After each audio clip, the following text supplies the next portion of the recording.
Hello friends, welcome to our YouTube channel Janit career hub. जैसा कि हम लोग पिछले पार्ट में पढ़ा था सेलुलोज के बारे में। लास्ट में हम लोग किया था सेलुलोज के बारे में, सेलुलोज ऑफ सेलुलोज क्या क्या है, तो वो सब हम लोग देखे थे। आज हम नए टॉपिक में करेंगे, उसके आगे करेंगे जैसे कि स्टार्च क्या होता है।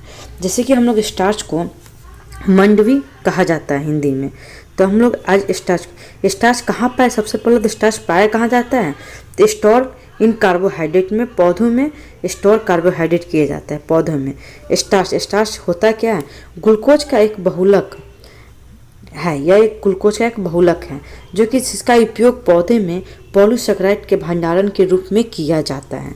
तो starch is used as a storage polysaccharide in plant. तो मानव के द्वारा मोनली कंज्यूम्ड कार्बोहाइड्रेट कहाँ होता है, स्टार्च में होता है। प्रकृति में सबसे ज़्यादा पाया जाने वाला कार्बोहाइड्रेट क्या है, कहाँ है, तो सेलुलोज में सबसे ज़्यादा कार्बोहाइड्रेट पाया जाता है। आप लोग देख सकते हैं कि हम लोग सेलुलोज के बारे में पहले पढ़ चुके हुए हैं कि सेलुलोज जो कि छिलके में पाया जाता है, तो छिलका उसमें भी कार्बोहाइड्रेट पाया जाता है। तो आप यहाँ देख सकते हैं प्रकृति में सबसे ज़्यादा पाया जाने वाला कार्बोहाइड्रेट का है सेलुलोज है। ये बहुत ही वीवीआई क्वेश्चन है, चाहे तो आप लोग इसे याद भी कर ले या नोट्स भी कर ले, ये एग्जाम में हमेशा पूछे जाते हैं सेलुलोज के बारे में। आगे चलते हैं, अब पढ़ते हैं काइटिन। काइटिन क्या होती है, सबसे पहले देखते हैं काइटिन होता क्या है। कीड़ों के सबसे ऊपरी सतह काइटिन की बनी है। The exoskeleton of insects is made of chitin. जो कीड़ा मकोड़ा जो होता है उसकी जो ऊपरी की जो सतह होती है उसे हम लोग काइटिन कहते हैं। आप लोगों ने कीड़े मकोड़ों को देखा ही होगा, उसकी ऊपरी सतह को हम लोग काइटिन कहते हैं। ठीक, कवक की कोशिका भित्ति काइटिन से मिलकर बनी होती है। The cell wall of mushroom consist of chitin, ये भी आप लोगों को तो पता ही होगा। तो चलिए आगे देखते हैं थोड़ा। तो आगे चलिए देखते हैं इसके, जैसे कि अब ग्लूकोज की बात करते हैं, ग्लाइकोजन की बात करते हैं, ठीक ना। तो ग्लाइकोजन क्या है, यह एक पशु जनित कार्बोहाइड्रेट है। कार्बोहाइड्रेट मानव शरीर में ग्लाइकोजन के रूप में यकृत में जमा होता है। Glycogen it is a animal carbohydrate, यह क्या है, एक एनिमल कार्बोहाइड्रेट है। अगर आपको ये वीडियो अच्छी लग रही हो तो प्लीज़ लाइक और सब्सक्राइब जरूर कर दें, और इसे इंपॉर्टेंट जो कि वीवीआई है वो आप नोट्स भी करते जाएं, जहाँ में पूछे जाएंगे बार बार आपको। तो अब आगे देखते हैं ग्लाइकोजन कहाँ पाया जाता है। से लीवर और मसल दोनों में कार्बोहाइड्रेट रहता है, वहाँ भी ग्लाइकोजन ही होता है। तो हम लोग इसे अच्छी तरह से पढ़ेंगे, एक एक पॉइंट को कवर करते हुए चलेंगे। ठीक, तो देखते हैं carbohydrate store in the liver as glycogen in the human body. Carbohydrate कहाँ स्टोर होता है, तो पता है कि लीवर जो ग्लाइकोजन में होता है, ह्यूमन बॉडी में होता है। ठीक, तो अब नेक्स्ट बात करते हैं हेपोरिन की। यह एक पॉलीसेकेराइड कार्बोहाइड्रेट है। It is a polysaccharide carbohydrate. नसों में हिपेरिन के कारण रक्त का थक्का नहीं बनता है। Because of heparin blood does not clot in the nerves. Heparin के हम लोग का क्या होता है कि कभी कभी नसों में ब्लड का जो थक्का जम जाता है, ठीक ना, थक्का क्लॉट हो जाता है, जम जाता है ब्लड का थक्का। ठीक, तो वो हिपोरिन के कारण नहीं होता है, हम लोग के नर्व्स में हिपोरिन के कारण वो नहीं होता है। तो ये भी एग्जाम में आपसे पूछे जाते हैं कि किसके कारण ब्लड का थक्का नहीं जमता है, रक्त का थक्का नहीं जमता है नसों में। तो आप ये बता सकते हैं कि हिपोरिन के कारण रक्त का थक्का नहीं जमता है। आगे चलते आगे पॉइंट को देखते हैं। हिपोरिन को एक एंटीबायोटिक एजेंट या एंटी ओगुलेट दवा के रूप में उपयोग कहा जाता है। Heparin is a called an anti clotting agent और एंटी अगुलेट भी कहा जाता है। तो ये भी बहुत वीवीआई क्वेश्चन आपसे एग्जाम में पूछे जा सकते हैं कि हेपोरिन को क्या कौन से एजेंट कहा जाता है कि जिसमें दवा के रूप में उपयोग किया जाता है। तो आप बता सकते हैं anti clotting agent, anticoagulant agent. Heparin मुख्य रूप से यकृत द्वारा बनाया जाता है। Heparin is mainly made by the liver, यकृत द्वारा बनाया जाता है, ये भी आप देख सकते हैं। ठीक ना, हेपोरिन मुख्य रूप से किसके द्वारा बनाया जाता है, तो लीवर के द्वारा बनाया जाता है। आगे चलिए देखते हैं कि शुगर फ्री तो पता ही होगा आप लोगों की क्या होता है। तो तो इसे भी कवर कर लेते हैं कि शुगर फ्री क्या होता है, जैसे कि ब्लड प्रेशर लो हाई से होता है। यह एक ऐसा यौगिक है जो अपचनीय होता है, इससे कोई ऊर्जा नहीं मिलती है। ठीक, this is compound that is indigestible, we get no energy from this. Sugar free कृत्रिम स्वीटनर का उद्देश्य कृत्रिम मिठास प्रदान करता है। Sugar free artificial sweetness aims to be provided artificial sweetness.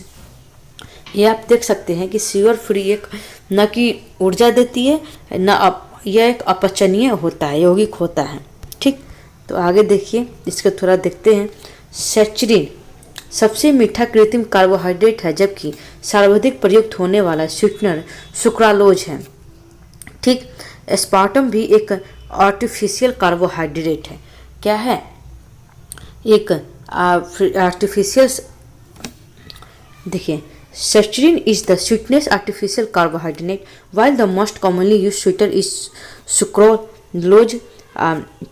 Aspartame is also artificial carbohydrate. तो आपसे ये भी एग्जाम में पूछा जा सकता है कि स्वीटनेस कौन से हैं, और तो आप बता सकते हैं सेचरीन है।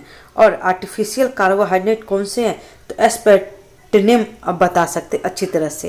तो ये तीनों नाम है, आप अच्छी तरह से याद करें। सुक्रोलोज, ये भी तीनों ही नाम है, आप अच्छी तरह से इसे याद कर ले, एग्जाम में पूछे जाते हैं। आगे चलिए, आगे पढ़ते हैं फंक्शन और फैक्ट। फैक्ट के जो कि फंक्शन क्या क्या होते हैं, तो देखते हैं। सबसे पहले जैसे देखते हैं कि 1 किलो कार्बोहाइड्रेट में 4 kg कार्बोहाइड्रेट पाया जाता है, और 1 ग्राम फैक्ट में 9 कैलोरी पाया जाता है। ठीक ना, तो वह व्रत के समय ऊर्जा प्रदान करता है, provide energy at the time of fasting. Fasting के समय फैट क्या होता है, ऊर्जा प्रोवाइड करता है। विटामिनों को घुलाने में सहायक होते हैं। ये फैट क्या होता है, विटामिन को घुलाने में सहायक होते हैं, हेल्प्स डिजॉल्व इन विटामिन। ठीक, हमारे शरीर में तापमान को नियंत्रित करते हैं, ये भी फंक्शन है इसका। कुचालक, इंसुलेटर की भांति कार्य, controls the temperature of our body, functions like an insulator.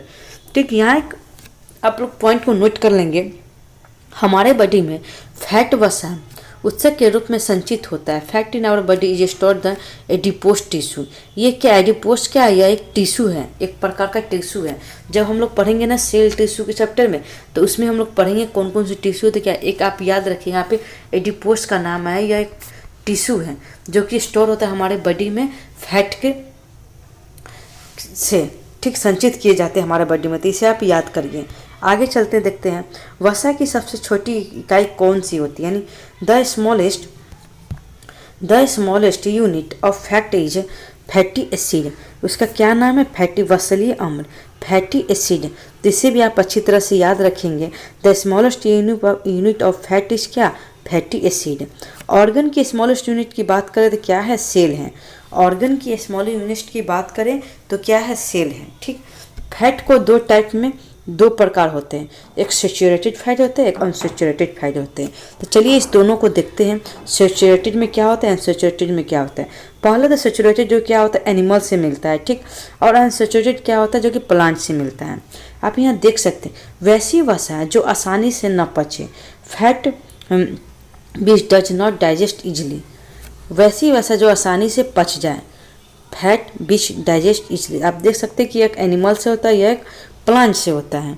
ठीक, आगे चलिए बात करते हैं, इससे बैड फैट भी कहा जाता है, और अनसैचुरेटेड को गुड फैट भी कहा जा सकता है। एग्जाम्पल की देखिए, कोलेस्ट्रॉल, जो ज़्यादातर ये क्या होता है कि जो बैड फैट जो होता है ना, वो जंक फूड में ही पाया जाता है ज़्यादातर। ठीक, और यहाँ जो अनसैचुरेटेड जो जिसमें होता है कि गुड फैट होता है, ओमेगा फैट, यानी जो कि ज़्यादातर होता है कि फिश में फैट पाए जाते हैं, फिश में। अगला देखते हैं पॉइंट, वैसी वसा जो कमरे के तापमान 25 डिग्री सेल्सियस पर ठोस हो।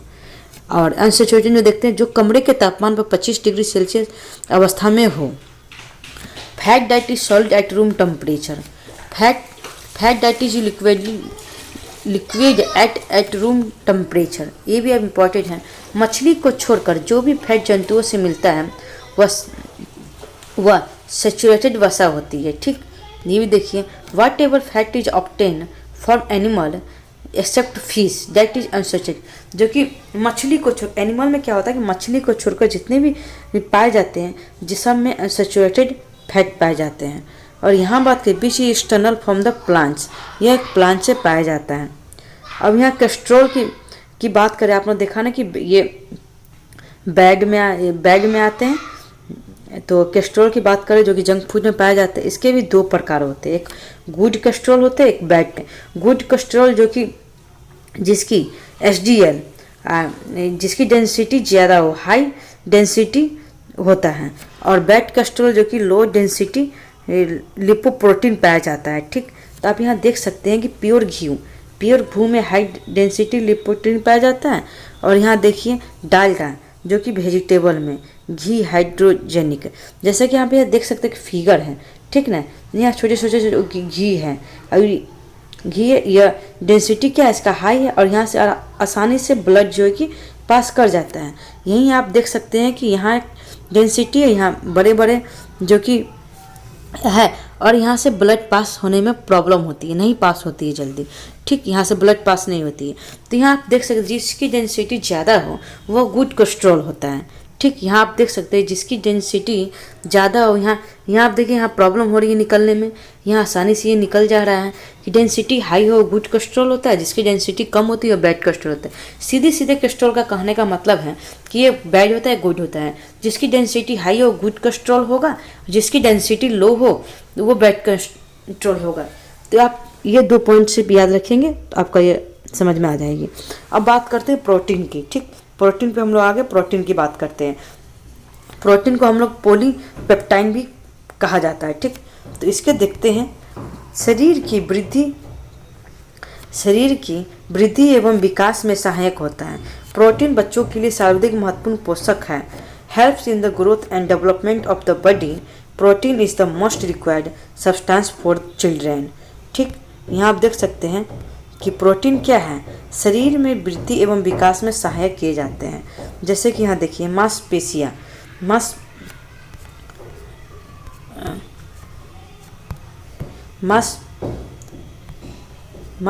निर्माण में मदद करता है। Helps in muscles building.